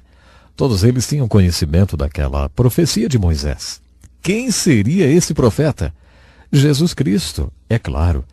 No capítulo 20, nós encontramos um grande sermão sobre fé. Nesse sermão, Moisés diz: quando vocês forem lutar com inimigos mais fortes que vocês, lembrem-se que a sua única esperança é a presença de Deus com vocês. Lembrem-se de que o que vocês precisam para atacar o inimigo mais forte do que vocês é a fé.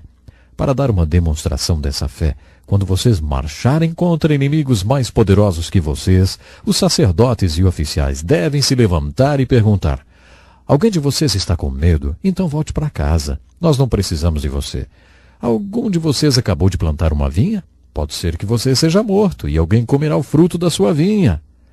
Gideão aplicou esse sermão quando estava saindo para lutar contra os midianitas. O seu exército era composto de 32.000 soldados que lutariam contra centenas de milhares de midianitas.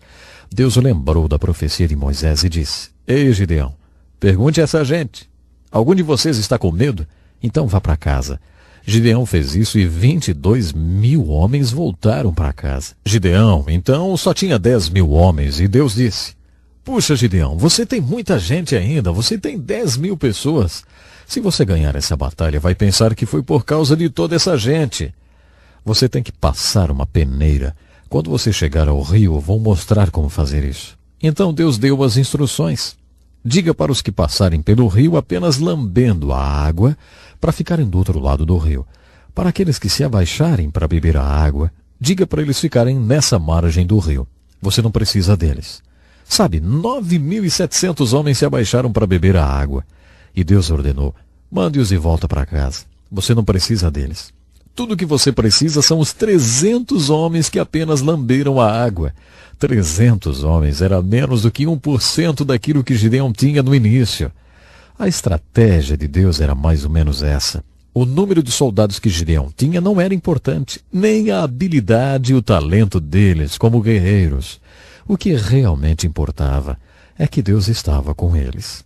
O poder da presença de Deus seria o mesmo com 300 soldados ou com 32.000 soldados. Mas para ter certeza de que eles acreditariam nisso, que a única esperança que tinham era a presença de Deus com eles, Deus instituiu por meio de Moisés esse desafio tremendo. Davi acreditou. Todos os homens de Deus acreditaram. Davi declarou: a batalha é do Senhor. Certo dia, um grupo de pastores estava almoçando em uma base militar muito importante, onde estavam guardados os melhores jatos do exército americano. Eles nos mostraram todos os aviões e um pouco do poder de fogo que eles tinham.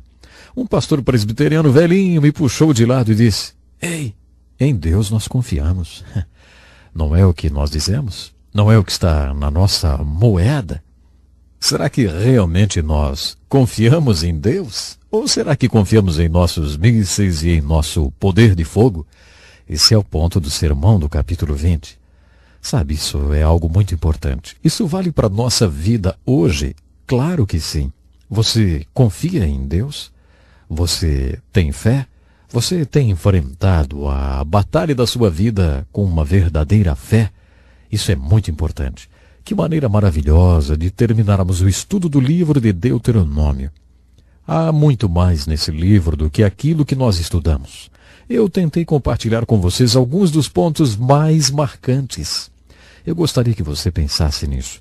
O mesmo Deus que esteve com Gideão, o mesmo Deus que esteve com Moisés, o mesmo Deus que esteve com Davi, está também com você. Quer fazer parte todos os dias da sua existência. Pense nisso e até o nosso próximo programa. Que lição importantíssima. Obrigado, pastor Edson Bruno. Prezado ouvinte, coloque em prática o que você ouviu aqui. Sem dúvida, sua vida será grandemente abençoada. Este é um estudo escrito pelo Dr. Dick Woodward, na voz do pastor Edson Bruno. Escreva-nos e solicite o material. Nosso endereço é Encontro com a Palavra, Caixa Postal 2011, CEP 89201-970, Joinville, Santa Catarina. Até o nosso próximo encontro com a Palavra.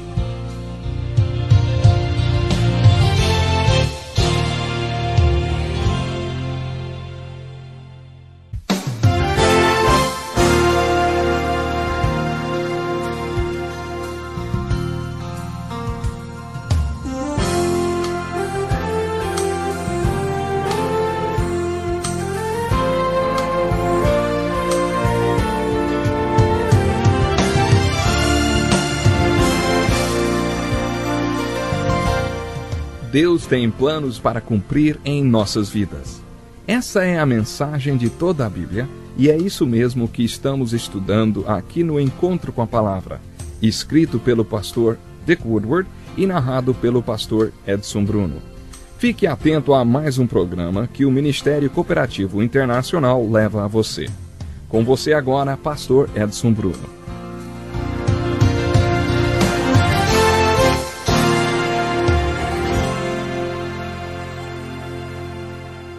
Olá, que felicidade maravilhosa, hein? Estarmos mais uma vez juntos para estudarmos a Palavra de Deus. Já concluímos a primeira parte do estudo dos 5 primeiros livros da Bíblia, conhecidos como livros da lei. Esses livros são chamados de livros da lei porque contêm a declaração da lei. Eles contêm a lei de Deus, ou o que também chamamos de a lei de Moisés. Em certo sentido, esses livros não são apenas livros da lei, mas também livros históricos. Existe uma narrativa histórica em alguns desses livros da Bíblia. Os próximos 12 livros do Velho Testamento são todos livros históricos. Portanto, em certo sentido, podemos dizer que os primeiros 17 livros da Bíblia são todos livros históricos. Depois de concluirmos que os 17 primeiros livros do Velho Testamento falam da história do povo hebreu, podemos fazer as seguintes perguntas. Por que devemos estudar tanta história? Por que devemos estudar tanta história dos hebreus? Afinal de contas, por que temos que estudar história e ainda a história dessa naçãozinha, a nação de Israel? Por que 17 livros inspirados por Deus são livros sobre a história dos hebreus? Há várias respostas para essas perguntas. Uma delas já foi mencionada várias vezes. Essas coisas aconteceram e foram escritas como advertência para nós que vivemos o fim dos tempos. O apóstolo Paulo fez essa afirmação na primeira carta aos Coríntios, capítulo 10, versículo 11. Muitos acreditam que, apesar de estar no Novo Testamento, esse versículo é um versículo-chave para o Velho Testamento, especialmente para a sua narrativa histórica. Todas essas coisas aconteceram com eles. Eles são história, não são apenas mitos ou folclore. Essas coisas aconteceram ao povo de Israel. Além disso, essas coisas contêm alegorias, ou seja, são lições, são tipos, como às vezes são chamadas, ou são exemplos e advertências para nós. Portanto, lemos a história dos hebreus procurando exemplos. Quando o povo hebreu obedeceu a palavra de Deus e aplicou as exortações de Moisés, Deus os abençoou e eles se tornaram exemplos. Quando eles não obedeceram à palavra de Deus, viveram sobre a maldição de Deus. E suas vidas rapidamente tornaram-se advertências para você e para mim que vivemos o fim dos tempos. Essa é uma das razões pelas quais estudamos a história dos hebreus. Tudo o que aconteceu a eles aconteceu para nossa edificação, como exemplo para seguirmos ou como advertências que devemos considerar. Outra razão pela qual a Bíblia dedique tanto espaço à história dos hebreus é porque eles são o povo escolhido de Deus por meio do qual todas as nações da terra são abençoadas, como a vinda do Messias. Exatamente. A vinda do Messias serviu para abençoar todas as nações da terra.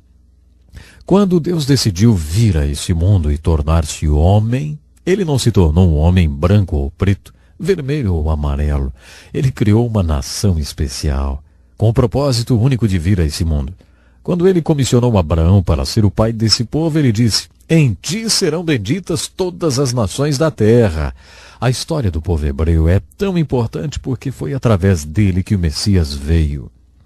Além disso, foi através dessa nação especial que a palavra de Deus chegou até nós. Paulo destacou isso em suas epístolas no Novo Testamento. O povo hebreu é especial, não só porque o Messias veio através dele e através do Messias a nossa salvação e redenção vieram, mas também porque através desse povo escolhido recebemos os oráculos de Deus, ou a palavra do próprio Deus. É uma história especialíssima. A outra razão para a história dos hebreus ser tão importante: o último capítulo ainda não foi escrito. Por isso, tenha paciência comigo. Em nosso estudo do livro de Deuteronômio, deixamos de abordar um dos mais importantes discursos de Moisés, registrado no final do livro, através do qual ele proferiu uma profecia muito importante relativa a Israel. Moisés profetizou o cativeiro de Israel, a dispersão e o retorno de Israel à sua terra. Ele afirmou que haveria um retorno geográfico de Israel à Terra Santa. Israel tornou-se uma nação em 1948. Ezequiel, Jeremias, Isaías e Moisés profetizaram esse retorno. Se você estiver interessado nas profecias bíblicas, então está interessado no que denominamos de escatologia, que significa o estudo das últimas coisas. Se você está se perguntando o que acontecerá, como será consumada a história humana, descobrirá que a Bíblia tem muito a dizer a respeito desse assunto. Deus tem um plano e consumará a história humana de acordo com esse plano. Se você está interessado no plano de Deus para a consumação da história humana, mantenha seus olhos fixos em Israel. Isso mesmo, mantenha seus olhos fixos na Terra Santa. Na carta de Paulo aos Romanos, dos capítulos 9 a 11, Paulo escreveu uma profecia muito importante sobre a salvação de Israel. Israel se voltará para Deus e Deus se voltará para Israel. O apóstolo Paulo diz algo surpreendente. Para punir Israel por ter rejeitado o Messias, Deus permitiu que os gentios, os não-judeus, fossem salvos. Paulo afirma que Deus se voltará para Israel novamente e todo Israel será salvo, depois que o número de gentios ou não-judeus tiver sido salvo. Um número suficiente para punir Israel por ter rejeitado o seu Messias. Zacarias, o profeta, no capítulo 10 do seu livro, afirma que um dia os judeus serão grandes profetas novamente. Segundo ele, 10 homens segurarão um judeu pelo casaco e vão dizer: "Deus está com você, fale-nos do seu Deus." Se você estuda a profecia bíblica, percebe que Israel é a chave para a profecia. Nós já vimos o retorno geográfico de Israel para a sua terra. Ainda não vimos o retorno espiritual de Israel para o seu Deus. Já percebemos alguns movimentos emocionados nessa direção. Há alguns acontecimentos realmente interessantes, como, por exemplo, as sinagogas messiânicas. Temos visto uma parte do povo escolhido de Deus nascer de novo e se converter e abrir sinagogas messiânicas. Qualquer sinal de um retorno espiritual de Israel, além do geográfico, é muito emocionante se considerarmos a consumação da história. De acordo com a profecia bíblica, o retorno, tanto geográfico como espiritual, de Israel é um fator muito importante na maneira como será concluída a história. Por isso é tão importante estudar a história dos hebreus. Estudamos a história deles, porque Deus ainda não acabou de lidar com eles, e quando ele terminar com o povo de Israel ao mesmo tempo, terminará de lidar com todo mundo. Podemos justificar a necessidade de estudar história nesse estudo dos livros históricos do Velho Testamento da seguinte forma. Suponha que amanhã você acorde em um hospital e seja informado que sofreu um acidente no caminho para casa e, como resultado do acidente, contraiu amnésia total. Suponhamos que você não tenha a menor ideia de quem você seja e nem de onde você veio. Você não tem a menor ideia de quem é a mulher que parece ter intimidade com você, e nem essas crianças que entraram no quarto chamando você de papai ou de mamãe. Você não tem a menor ideia de quem são eles e está completamente perdido porque está sofrendo de amnésia total. Isso pode acontecer. Qual seria a coisa mais importante do mundo para saber em um momento como esse? Seria, claro, o que nós chamamos de história social. Se você se deparasse sofrendo de amnésia, teria uma obsessão em descobrir a sua própria história social. Ficaria impossível continuar vivendo sem saber onde você deveria estar e para onde deveria ir, até que descobrisse onde você esteve. É assim a história. Se você quer entender a família humana, terá que saber onde ela está, onde deveria estar e para onde deveria seguir. Para entender tudo isso, você precisa entender onde a família humana esteve. Estudando as Escrituras, você conhece o povo de Deus do qual você faz parte agora. Se você faz parte do povo de Deus, precisa entender onde o povo de Deus deveria estar, para onde deveria ir e quais deveriam ser os seus objetivos, valores e aspirações. A fim de entender onde o povo de Deus deveria estar e para onde deveria ir, você precisa saber onde ele esteve. Não só o povo hebreu, claro, mas como todo o povo de Deus. Por todas essas razões, iniciaremos o estudo dos livros históricos do Velho Testamento. Estudaremos a história do povo hebreu nos livros históricos inspirados da Bíblia. Lembre-se que a Bíblia é um livro fantástico. Ela faz que você possa se lembrar que a história do povo hebreu iniciou-se com Deus. De acordo com o livro de Gênesis, que o grande livro de Gênesis fala para nós. Você lembra? É o livro das origens. Deus é a origem desse povo e de todos os outros povos. De acordo com Gênesis, através do homem Adão, que é o pai, o cabeça da raça humana, a família humana veio a existir. No livro de Gênesis também ouvimos falar desse povo escolhido, um povo especial, escolhido por Deus, que se originou de 3 patriarcas, Abraão, Isaque e Jacó. O início de tudo está registrado no livro de Gênesis. No final do livro, vemos que desses patriarcas foram geradas 12 famílias ou 12 tribos que tinham ido para o Egito fugindo da fome que havia na terra. É assim que Gênesis termina, com essas 12 famílias ou tribos do Egito. O livro de Êxodo inicia-se 400 anos mais tarde, depois que essas 12 famílias tinham se tornado uma multidão. Nos Estados Unidos da América, de algumas poucas colônias, em 200 anos a população multiplicou-se para cerca de 200 milhões de pessoas. Em 400 anos no Egito, essas 12 famílias tornaram-se uma multidão de cerca de 2 ou 3 milhões de pessoas. Mas eles eram apenas uma grande multidão. Uma das primeiras coisas que Deus acha que eles precisam para desenvolver a sua história é de um líder. Moisés, portanto, foi chamado e comissionado para ser o líder dessa multidão. Nos livros da lei, vimos que Moisés não poderia liderar esse povo se não houvesse uma estrutura através da qual ele pudesse governá-lo. Moisés escalou o Monte Sinai umas 4 vezes e passou 40 dias e 40 noites jejuando e orando na montanha. Em resposta às suas orações, Deus deu a Moisés a lei de Deus, os 5 primeiros livros da Bíblia. Essa lei se tornou a estrutura através da qual Moisés lideraria aquele povo. Com o desenvolvimento de sua história, aquela multidão indisciplinada e desorganizada passou a ser uma nação. Agora eles tinham um líder, uma estrutura de leis e um tipo de governo, mas também tinham um problema.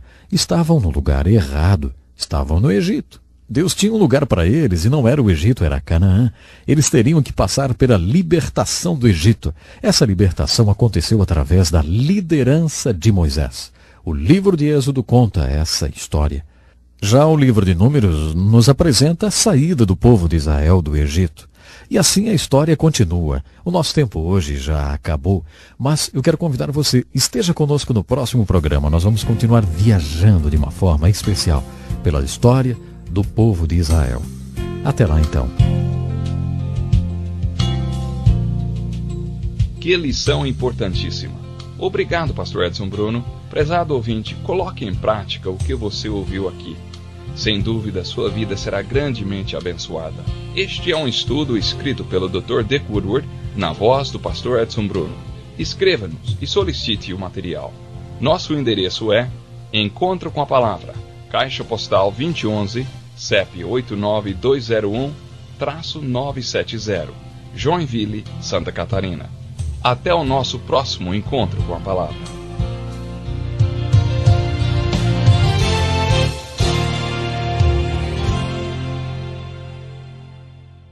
Obrigado por ter assistido um vídeo do nosso canal Informação Cristã.